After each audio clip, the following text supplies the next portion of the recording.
A busy week for Google, an expensive week for Apple, and a tablet for the tub. All that and more on this week's edition of Android Atlas. Welcome. It is February 8th, 2012. I'm Justin Eckhouse alongside J. Mark Habibi. Hello, hello. And special guest, Jessica Dolcourt. Hello. Welcome back. Yes. Awesome. Well, I'm excited that you are all here today, and you two chat room and on-demand viewers watching us hours and hours later, or listening. I love being demanded. Demanded. I demand Jessica Dolcourt. That's right. I hear that all the time. Wow.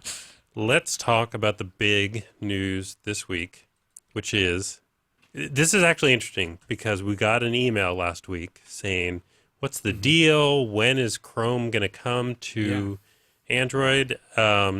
And I did a little research last week during the show and was like, I think it's going to come soon because we see this open bug in, the Chromium bug system. Right. And here we are, less than 7 days later.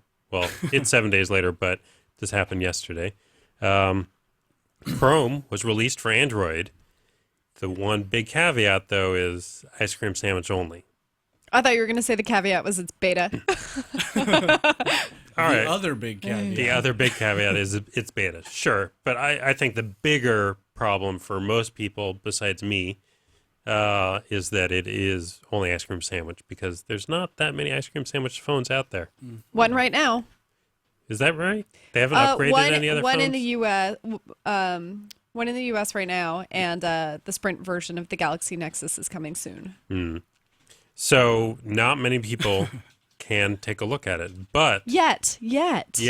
Well, I don't think they're gonna backport it to non-ice cream sandwich phones. Do you? Do you think it's gonna run on Honeycomb or? No, what I mean is that there are going to be a they're ton gonna of phones upgrade. that are going to get upgraded to ice cream sandwich really soon. True, that is So true. we have to Whatever buy new really soon phones. means. We have to buy new phones. We're just not going to get it, though. No, you don't have to buy new phones. You just have your current phone, and then when it gets the Android ice cream sandwich update, then you should be able to download Chrome. I think But that's good. Let everybody else work out the bugs while you wait.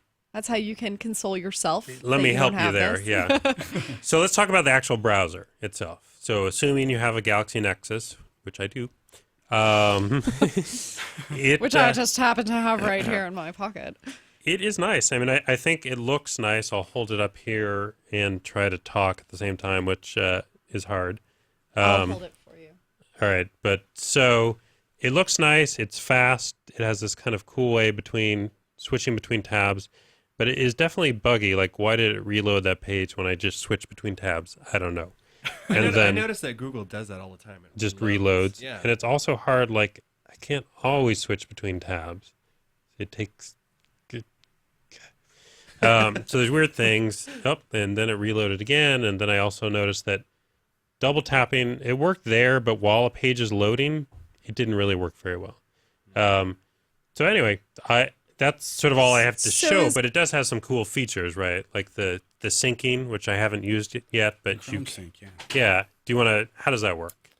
Well, from what I've read, it's only one-way syncing, which I think kind of sucks. Because I mean, how can you talk about a seamless experience across browsers if it's only one way? Your tabs on your computer you can open up on your phone, but not vice versa. So the reading that you've done on your phone and closing of tabs won't really be tracked back to your computer. Yeah. What's up with that? That is dumb. Yes. Firefox has figured that out a long time ago. Right. So, Google will obviously get there. Just a beta feature. So this means that Google is actually using the true definition of beta, right? They're releasing intentionally unfinished software in order to get user feedback. We hope. I mean, maybe this is the way they plan to implement it. But yeah, I mean, I think we hope that the other differences between the stock browser and this one is faster. It's using the faster JavaScript engine. But they have also are, I think, not allowing plugins, or it's at least not shipping with Flash in this browser. And I don't think you can get it in the browser, which I guess probably makes it faster as well. It's probably better for developers because stuff that you develop for and test for Chrome on the desktop will probably just almost naturally just work on this device. And the UI, I don't know. I like the UI. It has a very easy incognito mode if you want to do that kind of thing. I like the idea of the bookmark and the tab sync. When it becomes perfected, I'm sure it'll be awesome. So is this going to be the browser of the future? So, for example, you know, in whatever comes next, 4.1 or whatever, or is this going to be, what is next? Jelly Bean, right? Or is this going to be always an alternative? I think we're all kind of assuming that Chrome's just going to take over as the standard browser that ships with Android. I mean, when that happens, who knows? We're still in beta right now, so. Yeah, I mean, that is a good question. I don't really know what the answer is, but I suspect that you're right. I was just testing. Supposedly there's some tilt to go through, shuffle through tabs option, but I don't really know how you make it work. I keep tilting and it's not doing that. Maybe if I just shake it or something. Shake your phone vigorously. Come on. All right, now I broke it. Well, anyway, Chrome, it's cool. Hopefully you all get to see it sometime soon. If not, stop by my desk and I'll show you. That applies to everyone out there. Just tell security it's okay. I need to check Justin out Chrome. sent me. Yeah. Well, let's keep talking about the Galaxy Nexus. There was quite an uproar. Was it last week this came out? Yes. Towards the end of last week, that Verizon Galaxy Nexus lost Google support. Oh my gosh. There was just freak out. It's a scandal. Oh, man. This was kind of pissing me off because I felt like everyone was missing the point here, right? Like I don't know, what did they think? Okay, so the assumption was that it was pulled from a developer site, and there was this supposition, this like very hazy correlation between, Google Wallet not being on the Verizon version of the Galaxy Nexus, and then this kind of support, which just to me seems a little bit like a knee-jerk reaction. I mean, Google and Verizon knew for a long time that Verizon wasn't going to let Google Wallet on, or at least they knew enough, that they didn't stop the launch. They worked together for a long time to give Verizon the Galaxy Nexus. So why would they be playing these kind of petty little games now? Yeah, but what turns out to be true is that this really only affects developers. So it's sort of no longer considered a developer phone because they don't have access to the radio support. Am I reading this right? And also, this wasn't the only phone, or the only device, I should say, that was removed from the developer site. There was also the Motorola Zoom and the Sprint Nexus S4G. And the new supposition is that this is like a CDMA issue. I mean, there's actually a pretty technical explanation. I think if you're interested, maybe you'll want to read Eric Mack's piece about it and Google's response. But it almost seems like they're pointing to the CDMA carriers, which are Verizon and Sprint. Right. Yeah. It's definitely very technical, and for all end users, doesn't matter at all. You still should get your updates from Google/Verizon. I mean, all the updates have to go through Verizon no matter what. And if you're a developer, maybe it's a bummer. If you're a developer, let us know what you think. So it's just not listed as an official developer device anymore. Right. End users, good to go. Shouldn't make any difference. Got it. If I'm reading your this phone's correct. not going to break. And you will still get updates, hopefully in a timely manner. So the Galaxy Nexus updates don't stop there, right? This is, I guess, not a specific Galaxy Nexus update. This is an Android update with the Galaxy Nexus, or more specifically, ice cream sandwich feel. Right. Allegedly. So this is your story, JMR. Why don't you walk us through this? This is update to Google Voice, right? Right.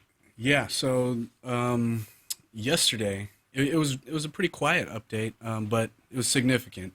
The entire UI was refreshed to kind of look like ice cream sandwich, and even the icon has that nice cyan tone to it. Here, I've got the icon right over here. She's got the icon handy. It's on the desktop. It's like It'll focus after a second. there. You going to show us all your voicemail now? Yeah. Did it focus? Okay. Yeah, so I mean, as far as features, tablets got a pretty good one. The click to call, which is just a exactly what it suggests. It's one click to make a phone call. Other than that, the phone also got the user interface update, obviously. So I'm confused about this user interface update because I've got it here on the phone and I can't show you because it's got my personal messages and phone numbers and things like that in it.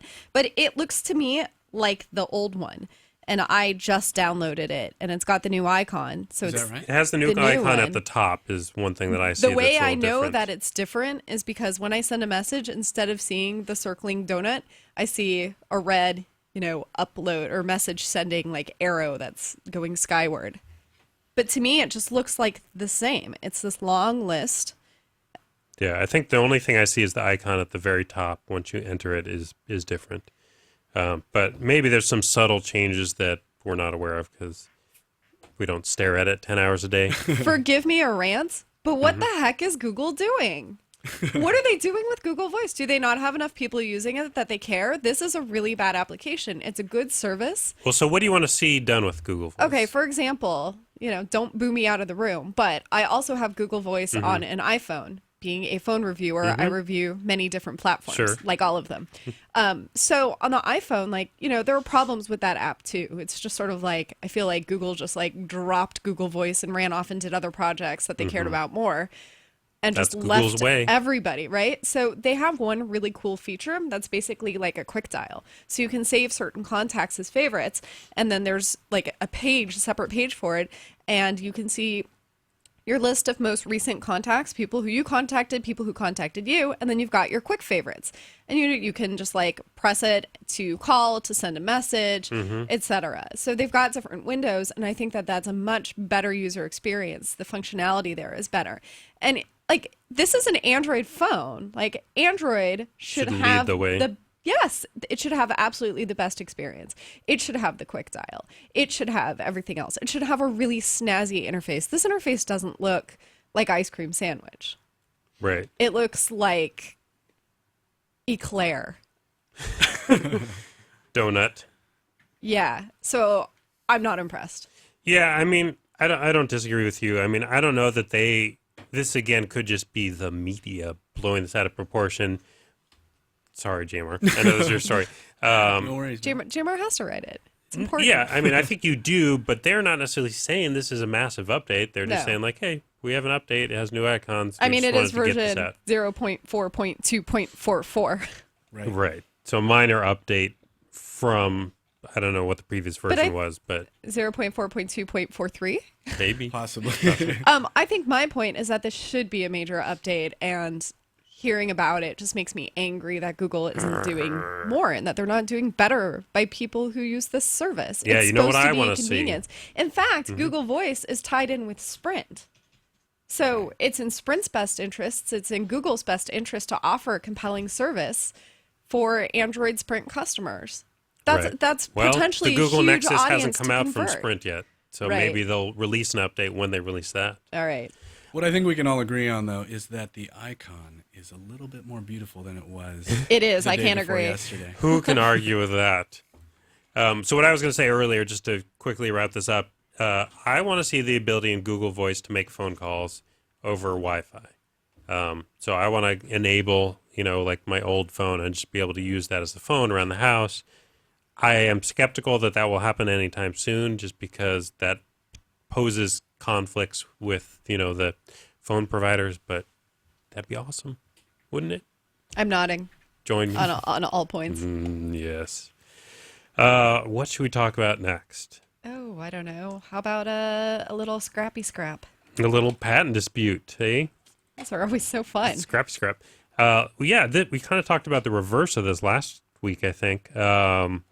It wasn't Motorola involved with Apple. It was Samsung, also in Germany.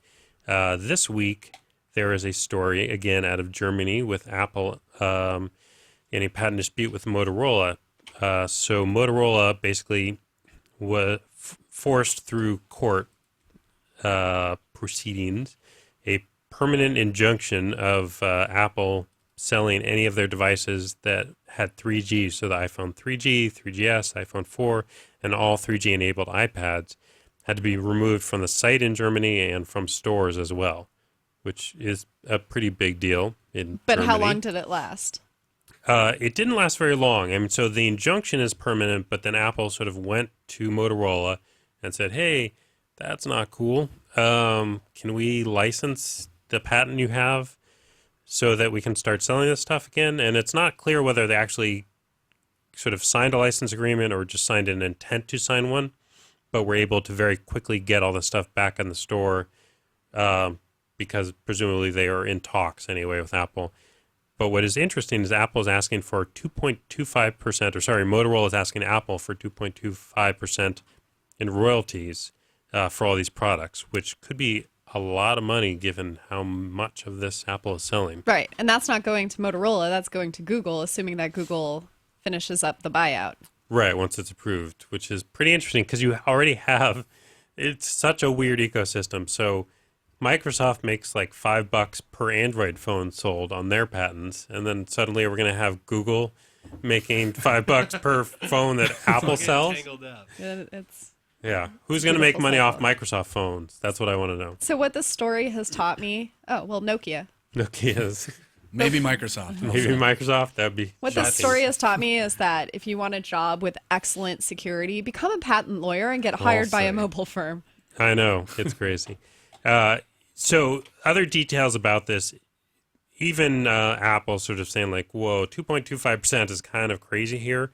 So Motorola, we would like to know how much, manufacturers like Nokia, HTC, LG, Ericsson are paying for their licenses of these patents to see if you just hate us because you're about to be owned by Google and we're Apple. So we'll stay tuned for that because I don't have any side information as to what those deals are, but it would be interesting to find out. There was a question. Is it illegal for Motorola to screw Apple? Can they just do that because they feel like it? I feel like they can dictate whatever price they want. And, yeah. And I mean, maybe German law is different, or maybe I don't know U.S. fair trade law at all, so I'm just totally speculating. But there was a suggestion from the chat room that the injunction was removed on appeal. Oh, really? I know the one from last week was. Maybe that's the one. Yeah, so we'll do a little research, but for right now, we're going to take a break, and we'll be back talking about some secret Google products, so stick around. Android Atlas.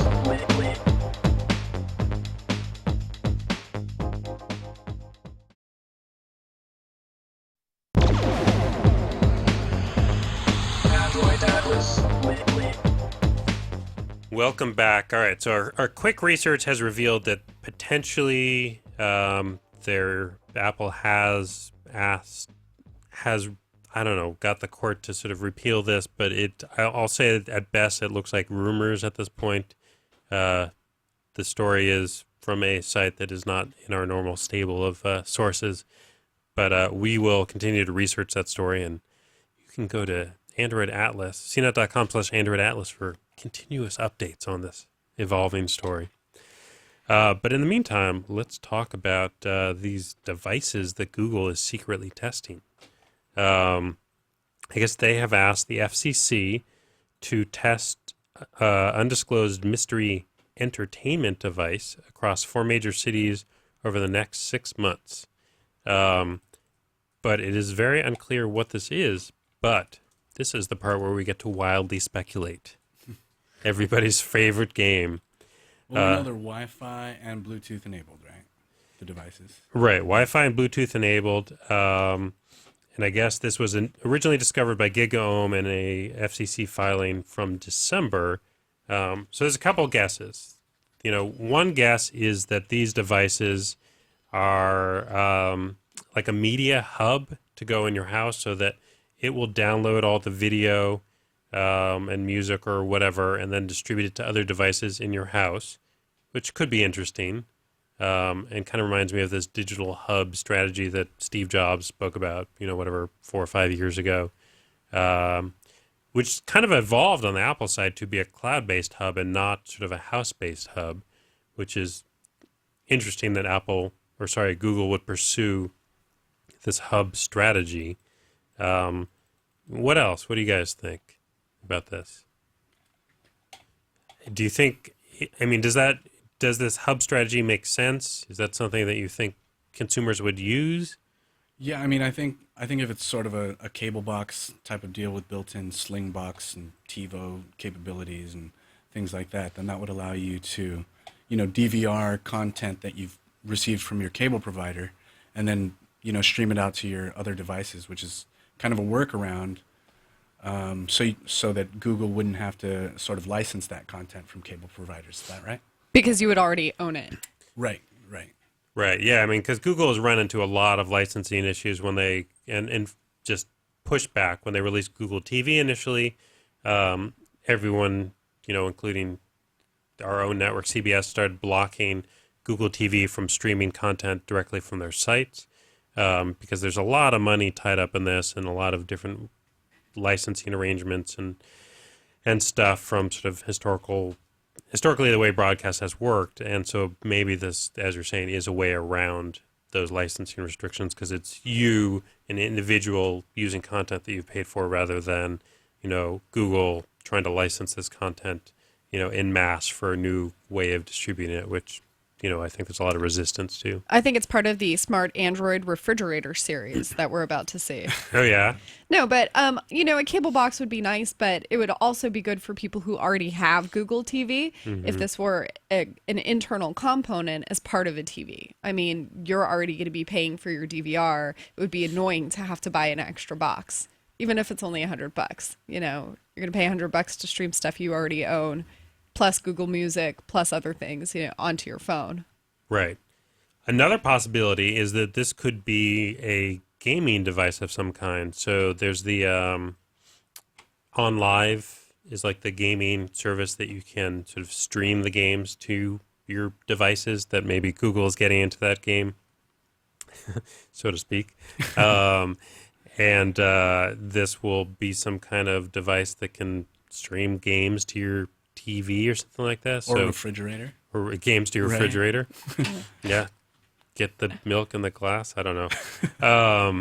Yeah, I don't know. And, further speculation that whatever this ends up being, that maybe it could be manufactured by Motorola because maybe there's a good relationship between Google and Motorola. Well, it depends on the outcome of that patent dispute. That patent dispute and whether that deal actually finally gets approved. Anyway, if you know about this, we would love to hear about it. AndroidAtlas@CNET.com. What else do we got going here? Oh, so last week we talked about how Android users, more than any other phone user, use their phones while in the bathroom. This week we have a tablet that you can use in the tub. This is the Pantech Element. Element. Yeah. I actually got a look at it at CES. Yeah, what'd you think? It looked pretty good. I like the design. It's kind of like ruggedy and angular. And were you in the tub? I mean, if you don't mind me asking. That's where I take all of my CES meetings, actually. Gotcha. Come in, guys. Oh my God. Yeah, Pantech Element. So it's a 4G LTE device, HDMI output, dual core. But it's, the one thing Donald Bell doesn't like, who wrote the review, and I think we can all in this room agree as well, it's $299 on contract. Tablet shouldn't be purchased on contract. Boo. Correct. Ugh. $299 off contract, maybe. Right. So this is $449, I think was the price off contract. Generally, I think the bottom line on this tablet is it's kind of cool that you can bring it in water or spill coffee on it or whatever. It's not actually operable underwater, so you can't go, scuba diving or snorkeling with it. Oh, so you can't. That totally changes my opinion of this tablet completely. How are you going to use it before? You were going to take it snorkeling and be like, oh, yes, that is the fish. Play with it in the pool, something, have your kids. Take photos. Take baths with it. Exactly. Nope, it just mainly if you drop it in. And it's also not rugged. I thought Donald was going to take a picture of the Element and his kid in the bathtub. That's what I was expecting. Nope. He wimped out there. Come on, Donald. Get on it. So if you want a waterproof tablet, get this one. But for any other reason, it's your only don't option. Get this one. Right. I don't know. Don't they have... There were some other rugged tablets I thought we saw at CES, but I can't recall the names. And there was that case Did you see that case for I the didn't iPad see the case. that the 404 guys stuck their iPad in that yeah. and dropped a bowling ball on it? Yeah. Nice. Oh, really? Yeah. Was it made out of Gorilla Glass? I don't know what the case was made out of. Kevlar. Yeah, it looked like it was made out of Kevlar. It was like this weird padded thing, like Gore-Tex. this yellow, weird like pad stuff. It was kind of interesting. They dropped a big Recycled bowling ball. flak suits. Yeah. I think it was actually Wilson's iPad too. They dropped on, Yeah, he was which very made it even nervous. cooler. And everything was totally cool? Yeah. Wow. Wilson, in the meantime, was having a heart attack backstage. Yeah, it was. All right, more new hardware, and this is from a story. This is by my you. territory. Yeah, tell us about this. Back in the phone zone. So there have been a lot of rumors about the Samsung Galaxy S3, which is the successor to the incredibly manically popular Samsung Galaxy S2 phone. So that was the S2 was originally announced at Mobile World Congress last year. That takes place February 27th through March 1st this year, and I'm going. So It's a hard job to go to Barcelona Yeah. for work, Check but someone out- has to do it. So it might as well be me. So check out the coverage. But there have been like all of these leaks and speculations. Are they going to announce it here? Yes, they are. No, they're not. It's quad core. It's got an 8-megapixel camera. It's got a 12-megapixel camera. No, it doesn't have. No, of course it's going to have a camera. So the latest is that it's very, very slim, 7 millimeters or about 0.28 inches. I think it's like 0.276, and I rounded up. And that is, for reference, the same slimness, at least the 0.28 part, as the Motorola Droid Razr, which I found a little too thin in the hand. I think, But not the Droid Razr Max. I think the Razr Max, which is like 0.33, forgive me for not remembering precisely, it's still very, very slim. I thought that the Razr Max is actually a little more comfortable because it's a little bit more rounded. And it depends how they contour the phone, but the Galaxy S2 is very slim and box-like. So if it's very thin, I mean, people like their thin phones. Yeah, I'm pretty excited about this phone. I mean, the Galaxy S2 was a solid phone. I mean, Very, very Right. good. the biggest thing I didn't like about it is the whole Samsung TouchWiz. Yeah, Yeah, exactly. But beyond that, that's my eloquent way of saying I'm not that into TouchWiz. Thank no, you. exactly. It's a solid phone, and the camera was really great compared to other Android cameras that were out when it came out. And you know, it's light. It has that when you first pick it up, like you think, is this a toy phone? Is this real, or is it actually this light? So the S3, yeah, I think will be a great competitor. It will make me potentially regret my Galaxy Nexus purchase. I mean, I think it's basically going to be more or less the same phone. Hopefully, Samsung will give us something other than TouchWiz or a new and improved TouchWiz. Ice cream sandwich for sure. But if the body looks similar, then I think it's going to have wide mass appeal. Did they take the same strategy they did with S2, where it's basically that phone is on every carrier, almost identical? You know, it's been working for them. Yeah. They've had some good quarters, so I think absolutely. All right. Well, look for that. All right, let's finish up here by someone who's not having quite as good a year as Samsung, our friends over at HTC. I've been a fan of HTC. I had the HTC Incredible for a long time, and I actually, of all the skins, and I've said this over and over again, Sense is my favorite. If I can't have stock, that is. But HTC, I think, has not been doing quite as well as Samsung for sure. There's various reasons that people cite. They have too many different phones out, blah, blah, blah. But they have created a new sort of innovation group within HTC called Htc Studio that is hoping they can revitalize the brand. And it sounds like we should start seeing devices from them this year. The group is going to report, it's a group of designers and engineers that is going to report directly to the CEO. Do you think this is a good idea? Do you think... Is it... I'm assuming that it's going to be everything from devices to also taking a look at their software strategy with Sense to any other kind of service that they can provide. So maybe... It sounds like it's just across the board innovation. Yeah, exactly. So it's probably a bunch of designers and marketers and other people, cross-section, sitting in a room going like, okay, let's think of some really cool interface. Let's find a problem and let's try to create a solution. I mean, Yeah. HTC isn't the only one who's ever had this. I know T-Mobile has had it. RIM, it sounds like, is having this now with a former co-CEO heading up that part of the division. I love that HTC is publicly saying that they're going to continue to put resources into innovation. Right. Yeah. I mean, I think this can either go brilliantly well or horribly wrong.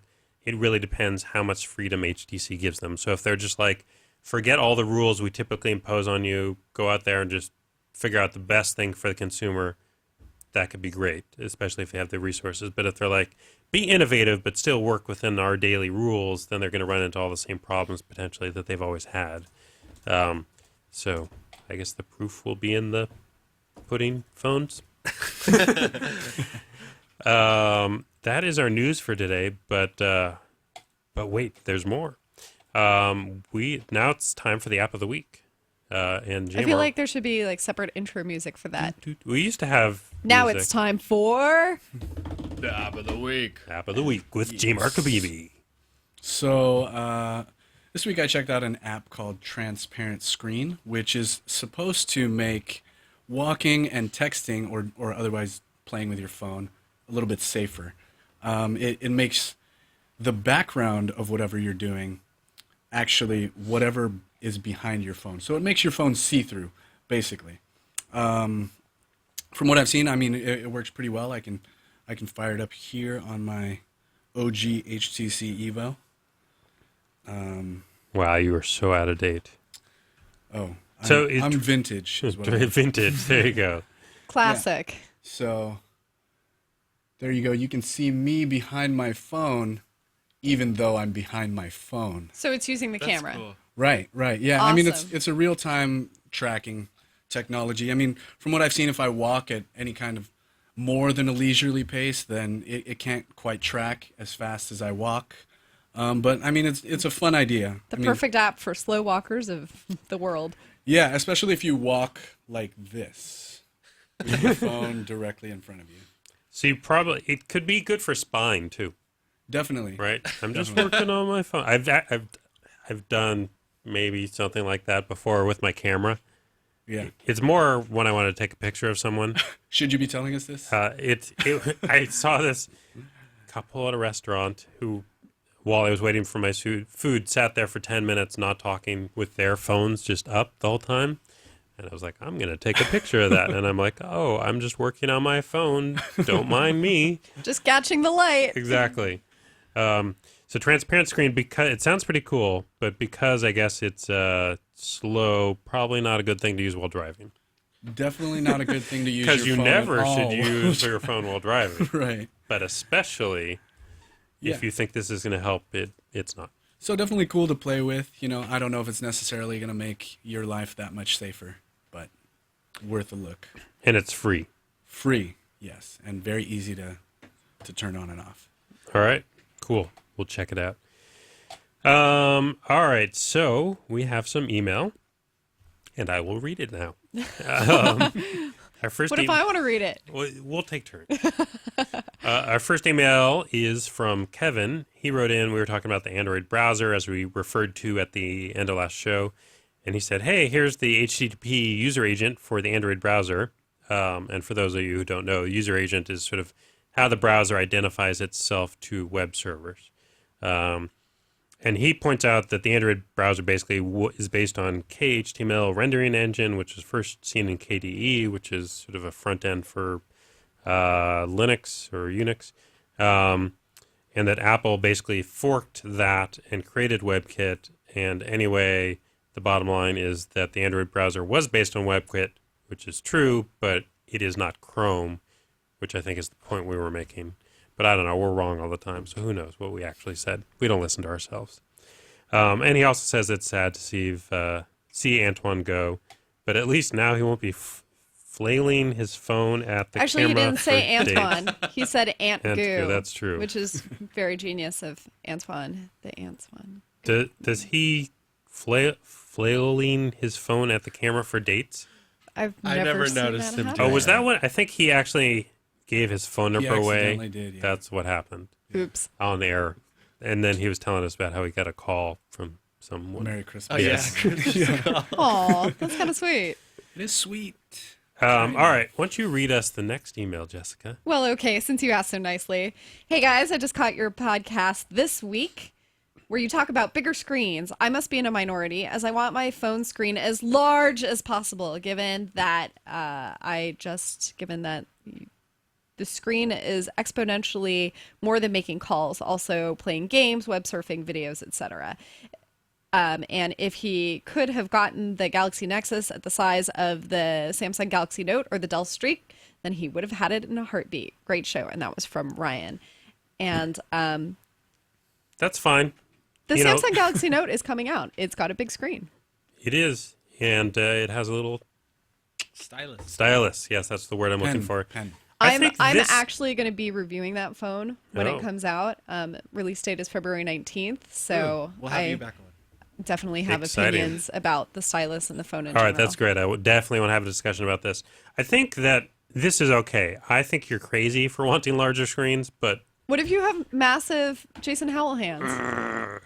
well, You better have big. Who's like, pockets. Here's what Jason I'm gonna Howell say. is 6'9". I think you're 6'8". crazy if you want it. But this is the great thing about the Android ecosystem. You can have the phone you want because there's options versus in some other ecosystems where they're like, nope, this is the right size and this is the only size you get. What other ecosystems are you maybe referring to? All of them. Okay. There's only one I can think of, actually. Well, I mean, Apple only has one, but even BlackBerry is like you don't see tons of screen sizes. You see You kind of do. small and you see kind of a little bigger. What about the touchscreen Torch? The Torch. Is it like the Galaxy Nexus And then size? there's another Torch, too. But how big are they? I don't remember, Are they but this big? Are they this big? at least 3.5 inches. Yeah, you know, I'm not. maybe There's no like 3.7. four. I There's don't no like remember. 4-inch ones. Is what I'm saying. Correct. Anyway, mainly Or Apple. 5.3 You're right. inch. It's mainly Apple, but certainly there's no size there. All right, we have a voicemail from someone about Facebook. Hey, you guys love the show. You know, finishing listening to last week's podcast right now today on Monday morning. I have a little concern. You know, I've been having a lot of trouble with a Facebook app. I don't know if anybody noticed that also. I got a HTC Amaze. My wife has a Sensation 4G. You know, we've both been having the same problems. You know, pictures are not loading, contacts aren't syncing, a lot of trouble logging in, stuff like that. A couple of my friends have it too. I'm just wondering, you know, if this is going on with any new updates or anything like that. Have you guys experienced any of these? I want to know if we're alone. Love the show. Keep it up. Thanks again. Looking forward for next week's show. What do you guys say to this? Any problems with Facebook? You know, I only had the Amaze 4G on my desk for a short while. I didn't notice any problems with Facebook. I didn't hear anything from other people, but it is integrated into HTC Sense, if that's what he's talking about. Yeah, I found it to work really well on my Incredible, actually. The integration was great. But there is an email. So we talked about Facebook and syncing last week because there was questions about that. And there was a news story that apparently we all missed, and Josh and a couple others wrote in to tell us about it, that Facebook syncing was actually blocked, I guess, in newer versions of Android because it violated the way they did it, the Google Terms of Service. And this is a story from, sometime last, like February, I think. And we'll put that in the show notes, but I guess if you have a newer phone and you're looking for the sort of HTC level of syncing with Facebook, that you probably won't get that unless you install a custom ROM or something. Well, wait, I'm confused because here it also says that other Android phones can do it because whatever skin they're running is actually doing the syncing and not Android. So the Right. HTC Sense would be syncing if he signed up through Sense for Facebook and isn't using the Facebook app on its own. Yeah, it's a good question because I think that is definitely how HTC was getting around it. But could they have changed it between versions or something like that? Not really. All right. Maybe. So we'll look to the audience for help with this one. Or maybe we'll do research and get back to you next week. Or maybe just the Facebook app just sucks, because it sucks on my phone too, and I have Right. an iPhone. Sorry to admit that on the Android Atlas show. Yeah, it could be. Facebook is pretty much the best on iPhone too. It's terrible on mine. It never works for me ever. It may not work, but it's like the best layout and user experience. Android's pretty good too. All right, one more email here before we wrap up.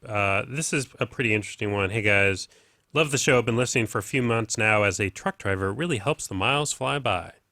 I bought a Motorola Bionic in September and saw the data connectivity issues almost immediately. Heard there was going to be an OTA update that would fix the problem. Well, got the update, but airplane mode is still my most used app on the phone. In order to reset my data connection, I randomly and frequently lose my data connection out of nowhere. Is there actually a working fix out? Thanks for all the hard work and great entertainment. Matt from Colorado Springs. So he is referring to an issue with Verizon LTE phones. Basically, when Verizon sort of implemented their LTE network, they added sort of a new kind of authentication, which I guess is different than the way 3G data authentication is done. It's pretty technical. We'll put a story about it in the show notes from December, I believe.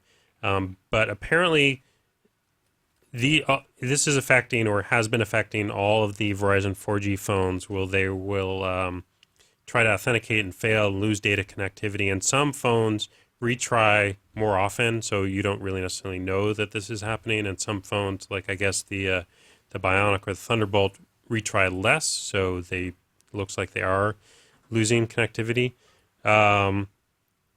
So as far as we know, there has been sort of fix released, but it looks like they haven't necessarily solved the problem for all people. And the airplane fix he's referring to is one workaround was to turn off your data connection and turn it back on, and that would force it to re-authenticate and it would work. So it'd be great to sort of have an official word from Verizon on the status of this fix across all devices, but as of now, I have not heard one, and it's kind of a bummer. That is it for today. So if you want to read more about Android related news and everything that Jessica and Jamar have to say, cnet.com/Android Atlas is the place to go. You can watch us every Wednesday at 10 a.m. Pacific, cnet.com/live. Send us email, androidatlas@cnet.com. Follow us on Twitter. We are at Android Atlas, or you can follow Jamar, who is at Jamar Kabibi. Follow me, at not my real name, Jessica. I'm at J Dolcourt, and you can also catch my podcast Dialed In every Monday at 10 a.m. Pacific, 1 p.m. Eastern. Awesome. Thanks for being here. And if you want to give us a phone call, 866-344-CNET. We'll see you next week. Bye, everyone. Android Atlas.